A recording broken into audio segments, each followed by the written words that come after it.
Material lava Gunung Semeru kembali membanjiri Sungai Curah Kobokan, Desa Supiturang, Pronojiwo, Lumajang, Minggu, tanggal 2 Januari tahun 2022.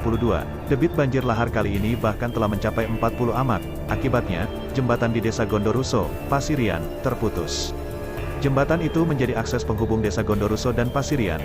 Tidak hanya itu, derasnya hujan yang mengguyur lereng ini juga mengakibatkan pemukiman di Dusun Kamar Kajang, Candipuro kembali tergenang banjir. Material pasir dan batu kembali memadati pemukiman di sana, dan terlihat dari rekaman salah satu warga, ada seseorang kakek dan kerbaunya terjebak di tengah-tengah aliran lahar.